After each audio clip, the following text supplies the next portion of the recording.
एक कोरियर वाला एक घर की घंटी बजाता है और जैसे ही बेल बजती है तो एक 60 साल का आदमी जिसका नाम किशोर कुमार होता है वो घर से बाहर निकलता है और फिर पूछता है कि भाई क्या बात है। कोरियर वाला कहता है कि साहब आपके नाम से एक पार्सल आया हुआ है। जब पार्सल की बात आती है तो बुजुर्ग आदमी कहता है कि मैंने तो किसी चीज़ का कोई ऑर्डर नहीं दिया है, आखिरकार किस चीज़ का ये पार्सल है। तो उसने कहा कि मुझे कुछ नहीं पता है, जो भी सामान है मैं तो यहाँ पर लेकर के आता हूँ और जिसका जिसका पता लिखा हुआ होता है उसके पते पर मैं पहुँचा देता हूँ। पूछा जाता है कि इसके अंदर है क्या, तो वो कहता है कि साहब मुझे कुछ नहीं पता, ये बॉक्स है, आप इसे ले लीजिए और इसके बदले में आपको कोई भी चार्ज नहीं देना है। जैसे ही उस बुजुर्ग आदमी ने उस कोरियर को लिया, उस पार्सल को लिया और लेने के बाद जब उसको खोला तो पता चलता है कि उसके अंदर एक नया मोबाइल फ़ोन होता है, साथ ही एक नया सिम कार्ड भी होता है। तभी उस बुजुर्ग आदमी को याद आता है कि अभी 2-3 दिन पहले ही एक कॉल आई थी सिटी बैंक से और वो कह रहे थे कि क्रेडिट कार्ड का एक ऑफर निकला हुआ है और उस लकी ड्रॉ में आपका मोबाइल और सिम कार्ड ये दोनों निकले हैं। अब ये बात बिल्कुल सच हो जाती है, पूरे घर वालों को बात पता चल जाती है, सब बड़े खुश हो जाते हैं। इसके बाद उस मोबाइल में कुछ जानकारियाँ, कुछ अपनी ये जो चीज़ें होती हैं वो अपलोड की जाती है, डाली जाती है। सिम कार्ड वगैरह जब शुरू किया जाता है तो पता चलता है कि बुजुर्ग आदमी के जो करोड़ों रुपए होते हैं जो अलग अलग बैंकों में रखे हुए थे वो सब के सब एकदम साफ हो जाते हैं। ये मामला बड़ा ही सुर्खियों में आ जाता है। पुलिस इस मामले की जांच पड़ताल में जुट जाती है। हालांकि पुलिस अभी किसी ठोस नतीजे पर नहीं पहुंची है, लेकिन जब ये घटना होती है तो इसके कुछ ही दिन पहले एक और घटना होती है और उस घटना की गूंज भी उस पूरे प्रदेश में फैल जाती है। दरअसल शहर के जाने माने एक डॉक्टर होते हैं, एक फ़ोन उठाना उनके लिए इतना दुखदाई हो जाता है, वो सोचकर भी उनके अंदर एकदम सिरन सी पैदा हो जाती है। दरअसल न केवल एक कहानी उनके लिए है, बल्कि जहाँ जहाँ तक भी ये लोग सुन रहे होंगे ये कहानी उनके पास भी ज़रूर जानी चाहिए, क्योंकि एक कहानी कई तरीके का संदेश दे रही है, एक कहानी कई तरीके के लोगों को सचेत कर रही है। नमस्कार, स्वागत है आपका हमारे चैनल पर। आज की जो सच्ची घटना मैं आपको सुनाने जा रही हूँ, ये सच्ची घटना है हरियाणा प्रदेश का एक जिला लगता है हिसार। दरअसल हिसार की ही ये सच्ची घटना है। दरअसल शहर के एक जाने माने डॉक्टर होते हैं जो 8 अगस्त 2024 की ये बात है। शाम के लगभग 4:30 बजे के आसपास का ये वक्त हो रहा था। ये अपनी कोठी पर सोए हुए थे और इनके पास अचानक ही एक व्हाट्सएप पर कॉल आती है। जैसे ही उन्होंने अपनी आंखें खोली और उसके बाद उन्होंने कॉल पर बात सुनी तो एक लड़की बात कर रही होती है। बड़ी सुरीली सी उसकी आवाज़ थी। उस आवाज़ को सुनने के बाद वह 73 साल के जो डॉक्टर साहब होते हैं वह एकदम से उठ के बैठ जाते हैं और पूछते हैं कि क्या बात है, आपको किससे बात करनी है। फिर वो लड़की कहती है कि मुझे आप ही से बात करनी है। फिर पूछती है वो लड़की कि तुम कौन हो और कहाँ से हो। तो वो कहती है कि मैं राजस्थान का जो कोटा आपने सुना होगा, मैं वहाँ से बात कर रही हूँ, नाम मेरा बबीता अग्रवाल है। जैसे ही कविता अग्रवाल ने बातचीत करनी शुरू की, बात शुरुआत ही की थी, डॉक्टर साहब को ऐसा लग रहा था कि शायद इसको कोई गलतफहमी हुई है। वो कहता है कि आपको पता नहीं है कि मैं कौन हूँ। तो वो कहती है कि मैं नहीं जानती कि आप कौन हो, लेकिन आप बहुत अच्छे आदमी हैं, आपसे बात करने का मेरा मन कर रहा है। बातचीत से यहाँ पर यह पता चलता है कि वो शहर के जाने माने डॉक्टर हैं और उम्र उनकी 73 साल के आसपास है। लड़की ने कहा कि मुझे उम्र से कोई मतलब नहीं है। अब इन दोनों के बीच में चैट शुरू हो जाती है। चैट शुरू होते होते कब यह बातचीत का सिलसिला आगे बढ़ जाता है, तभी वो लड़की कहती है कि मुझे तुम्हें देखने का मन कर रहा है। जैसे डॉक्टर साहब कहते हैं कि तुम क्या देखना चाहती हो, तो वो कहती है कि मैं बाथरूम में जा रही हूँ और तुम भी बाथरूम आ जाना। जैसे डॉक्टर साहब को ये लगता है कि लड़की जब खुद बाथरूम में बुला रही है तो हमें बाथरूम जाने में कौन सी आपत्ति है, क्या दिक्कत आ रही है मुझे। अब डॉक्टर साहब सीधा अपने बाथरूम में पहुंच जाते हैं। लड़की जैसे जैसे हरकतें वो कर रही थी, जैसे जैसे एक एक कपड़े को वो अपने तन से जुदा कर रही थी, ठीक डॉक्टर साहब भी वैसे ही करने लगते हैं। अब इसी तरीके से करते करते जब दोनों ही एकदम न्यूड अवस्था में हो जाते हैं, बिना कपड़ों के हो जाते हैं, डॉक्टर साहब फिर बाद में लगभग 6 मिनट 54 सेकंड तक एक कॉल चलती है। उसके बाद डॉक्टर साहब जैसे ही अपना निर्वस्त्र हो जाते हैं, बाद में वो कपड़े पहन लेते हैं। कॉल यहाँ पर कट हो जाती है और कट होने के बाद कुछ देर के बाद फिर से कॉल आती है। लड़की कहती है कि जितने भी लम्हे थे, जितनी भी ये बातें थी, 6 मिनट 54 सेकंड की, मैंने सब कुछ रिकॉर्ड कर लिया है। मुझे तुमसे पैसे चाहिए। पैसे वाली बात आती है तो वो पूछते हैं कि कितना पैसा चाहिए। तो वो कहती है कि मुझे 5,000 रुपये चाहिए। डॉक्टर साहब कहते हैं कि मैं कोई यूपीआई वगैरह नहीं चलाता, ऑनलाइन कोई ट्रांजेक्शन मैं नहीं करता हूँ, इसलिए मैं कहाँ से तुम्हें पैसे दूंगा। जैसे ये बात आती है तो वो लड़की इतना गुस्से में आग बबूला हो जाती है और वो कहती है कि आपको पता नहीं है कि मैं आगे क्या कर सकती हूँ। जब वीडियो सोशल मीडिया के अलग अलग प्लेटफॉर्म पर वायरल होगी तब आपको यहाँ पर पता होगा कि शहर के जो जाने माने लोग हैं, जो आपको जानते हैं, आपकी जो इतनी प्रतिष्ठा है, चाहे वो राजनीति में हो, चाहे वो प्रशासन में हो, चाहे वो शासन में हो, जहाँ जहाँ तक आपकी पहुँच है वहाँ वहाँ के लोग आपको बिना कपड़ों के जब देखेंगे और बिना कपड़ों के जो इतनी गंदी संदी हरकतें कर रहे थे वो सब जब देखेंगे तो शायद आपकी जो इज्जत है वो एकदम मटिया मिलेट हो जाएगी। अब डॉक्टर साहब की इतनी बात सुनने के बाद उस लड़की का फ़ोन वहाँ पर कट हो जाता है और फ़ोन कट होने के बाद डॉक्टर साहब थोड़ी देर पर सोचने के लिए मजबूर हो जाते हैं कि आखिरकार ये लड़की क्या कह के चली गई। कुछ देर बाद जब डॉक्टर साहब को होश आता है और उन्हें लगता है कि कुछ गलत जरूर हुआ है, तभी उस लड़की को वापस कॉल बैक करते हैं, लेकिन उसका नंबर स्विच ऑफ आ रहा होता है। इस तरीके से जब नंबर स्विच ऑफ आ रहा होता है तो डॉक्टर साहब परेशान हो जाते हैं। 8 तारीख यानी 8 अगस्त 2024 की यह घटना हुई थी। 9 अगस्त बीत जाता है, 10 अगस्त भी बीत जाता है, लेकिन कोई ना फिर से कॉल आई थी और ना डॉक्टर साहब कॉल करने की जब कोशिश कर रहे थे तो लग भी नहीं पा रही थी। और इसी तरीके से 11 अगस्त भी बीत जाता है। जब 11 अगस्त हो जाता है तो डॉक्टर साहब को लगता है कि ये सब फेक था, कोई दिक्कत नहीं है, कोई परेशानी नहीं है, अब कोई टेंशन की ज़रूरत नहीं है, क्योंकि 3-4 दिन इस घटना को, इस पूरे वाक्य को बीत चुके थे। अब अगले ही दिन यानी कि 12 अगस्त 2024 को दोपहर 12:10 के आसपास का वक्त हो रहा था। एक वीडियो कॉल उनको फ़ोन पर आता है। वीडियो कॉल को जैसे ही डॉक्टर साहब ने ओके किया, यानी कि सुनने के लिए उन्होंने देखा, तो सामने एक ऑफिसर की वर्दी पहना हुआ व्यक्ति होता है और सामने से वो व्यक्ति जिसका नाम बताता है वो अपने आप को राम पांडे। राम पांडे कहता है कि मैं सीबीआई से इंस्पेक्टर बात कर रहा हूँ और डॉक्टर साहब आपकी एक वीडियो है जो सोशल मीडिया पर वायरल हो रही है। आप इस रूप में बिल्कुल भी अच्छे नहीं लग रहे हैं। जैसे ही डॉक्टर साहब ने उस वर्दी पहने हुए व्यक्ति को देखा तो डॉक्टर साहब एकदम से डर जाते हैं, घबरा जाते हैं और थर थर कांपने लगते हैं। तभी वो जो सीबीआई का ऑफिसर होता है वो कहता है कि आपको परेशान होने की बिल्कुल भी ज़रूरत नहीं है, मैं दरअसल आपको परेशान नहीं करना चाहता, लेकिन मेरी मजबूरी है क्योंकि एक वीडियो मेरे पास आया है, शिकायत मेरे पास आई है, मुझे कार्रवाई तो करनी ही पड़ेगी, इसलिए मैं नहीं चाहता कि आपके ऊपर कोई बड़ी कार्रवाई हो। जिस तरीके से आप एक प्रतिष्ठित व्यक्ति है, आपका शहर में नाम है, इस हिसाब से आपको मैं थोड़ी सी राहत दे सकता हूँ और राहत के नाम से ये है कि ये वीडियो यूट्यूब पर अपलोड ना हो, इसलिए मैं यूट्यूब के एक अधिकारी जिसका नाम संजय सिंह यादव है, मैं ये नंबर उनको ट्रांसफ़र कर रहा हूँ, वो आपसे बात करेंगे। अब आप दोनों जानो कि किस तरीके से, किस तकरीब से इस मामले में सेटलमेंट हो सकती है। जैसे ही राम सिंह यादव का कॉल उस डॉक्टर के पास पहुँचता है, डॉक्टर साहब को देख करके वो पहले तो थोड़ा डराता है, धमकाता है, उसके बाद कहता है कि तुम्हें शर्म नहीं आती, इस उम्र में तुम इस तरीके से एक लड़की के सामने बिल्कुल नंगे हो जाते हो। तभी डॉक्टर साहब कहते हैं कि अब जो गलती हुई है उसके लिए आप लोग माफ़ कर दीजिए, अब मुझे बताइए कि करना क्या होगा। बात करने की आती है तो कहते हैं कि आपको 3 लाख रुपए अभी कभी जमा करने होंगे, अगर आप जमा कर दोगे तो ये वीडियो यूट्यूब पर अपलोड नहीं होगा। जैसे ही डॉक्टर साहब ने ये बात सुनी, डॉक्टर साहब ने देखा कि या तो पैसा स्वाद को होता है या फिर बात को होता है।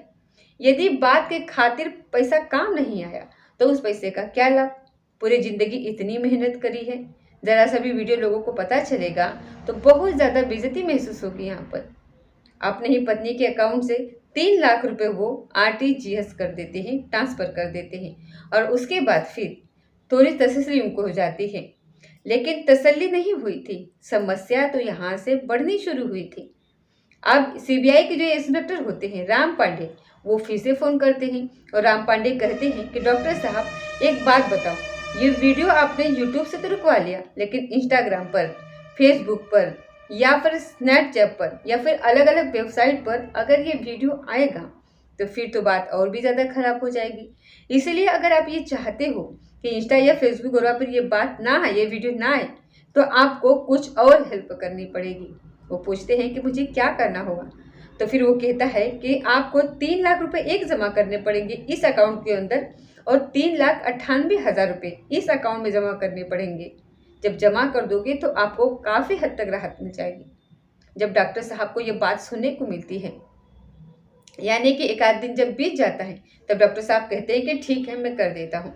डॉक्टर साहब ने 3 लाख रुपए एक बार जमा किए, 3,98,000 रुपये एक बार जमा किए, जो खाता बताया जाता है उसमें जमा कर देते हैं। अब ये 14 अक्टूबर 2024 का ये वाक्य होता है।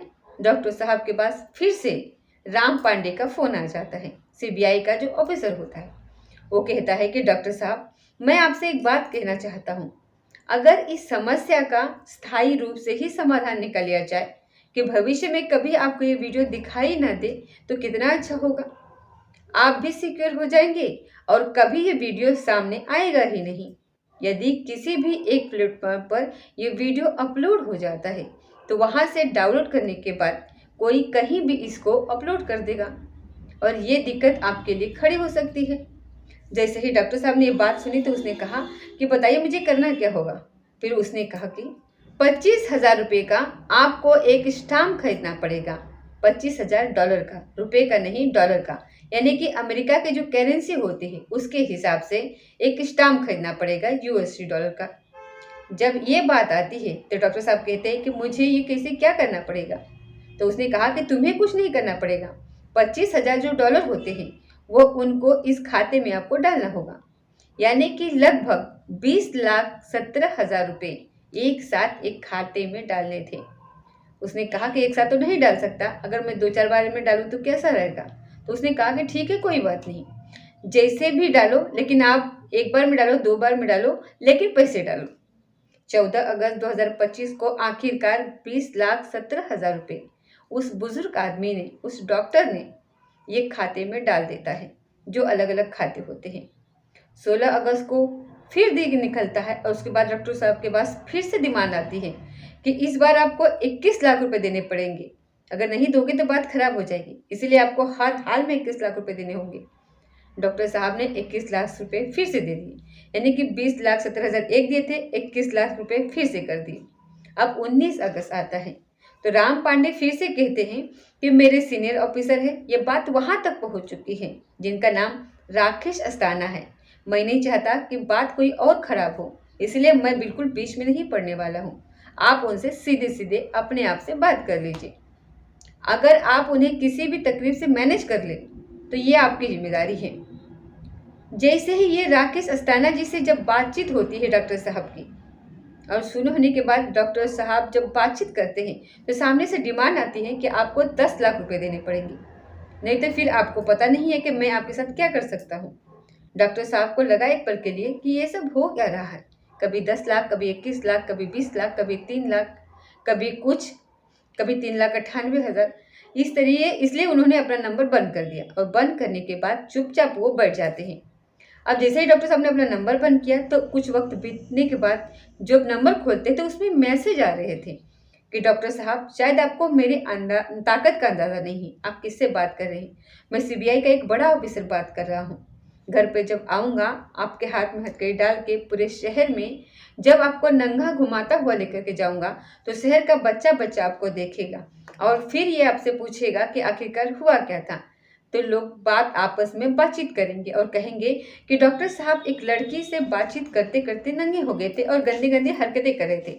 जब डॉक्टर साहब को इस तरीके से डराया गया, धमकाया गया, तो डॉक्टर साहब कहते हैं कि ठीक है, बताइए कि क्या करना है।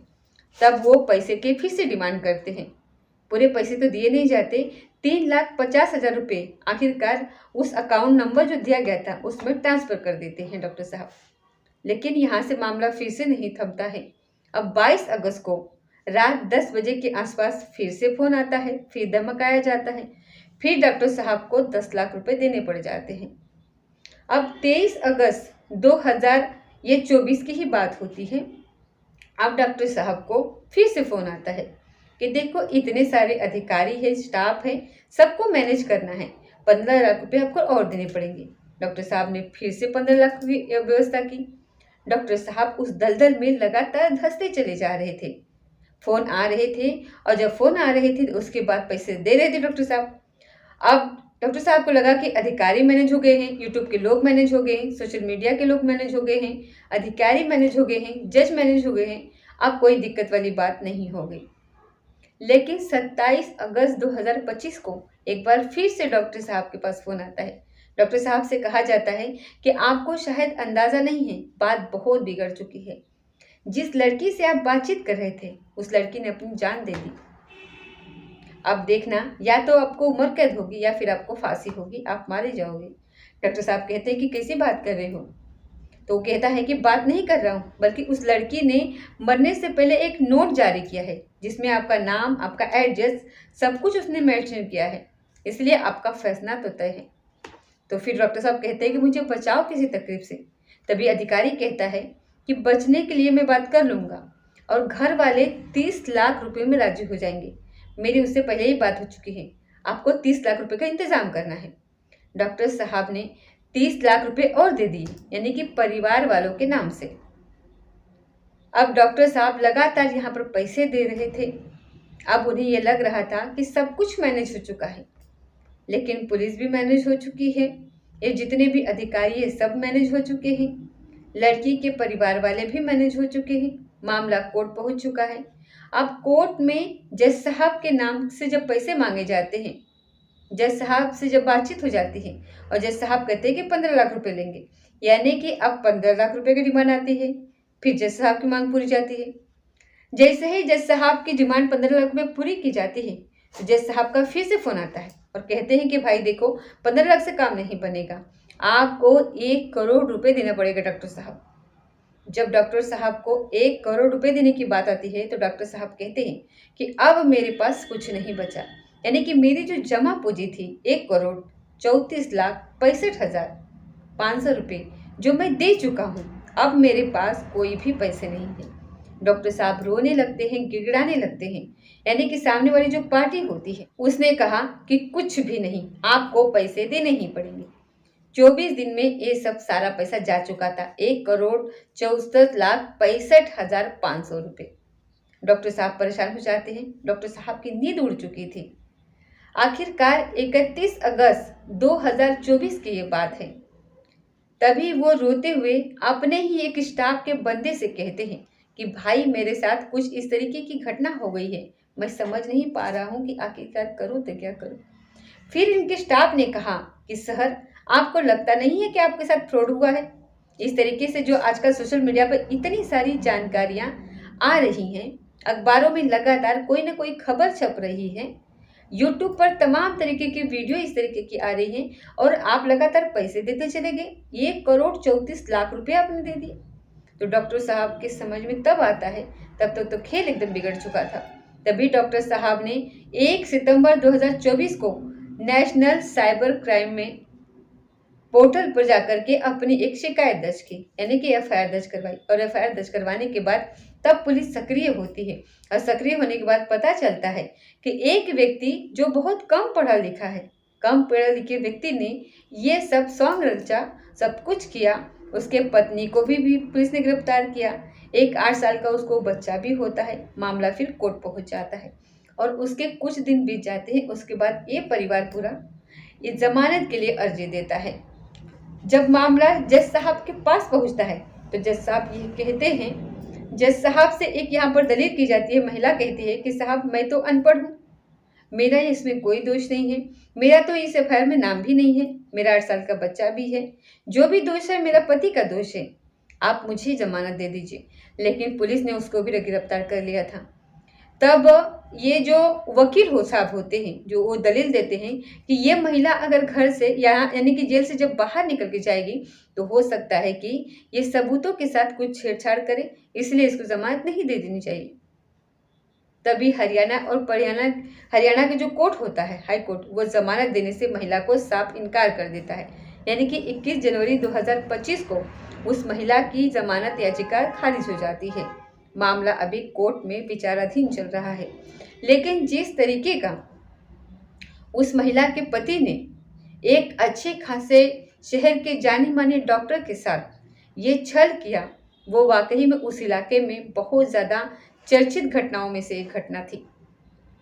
दोस्तों, इस पूरी घटना को सुनाने का उद्देश्य किसी को परेशान करना नहीं है, किसी का दिल दुखाना नहीं है, बल्कि आपको जागृत करना है, आपको सचेत करना है। इस तरीके की अगर आपके पास कोई कॉल आती है तो इस तरफ के कॉलर को इग्नोर करना चाहिए।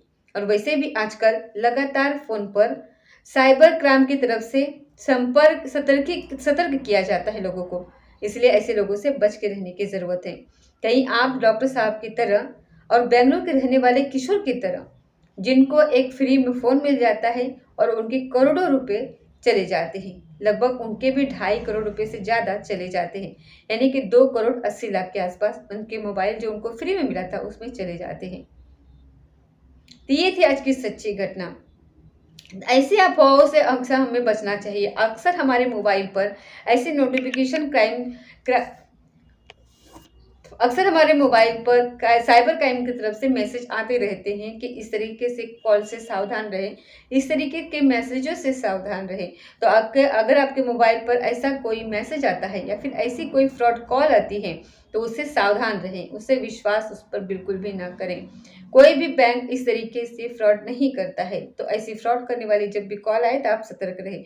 आजकल आए दिन हर किसी के पास ऐसे कॉल्स आते रहते हैं और बहुत सारे लोग यहाँ पर सतर्क हो चुके हैं, तो आपको भी सतर्क रहने की ज़रूरत है। तो ये थी आज की सच्ची घटना। मिलते हैं अगले किसी सच्ची घटना के साथ, तब तक जय हिंद, जय भारत।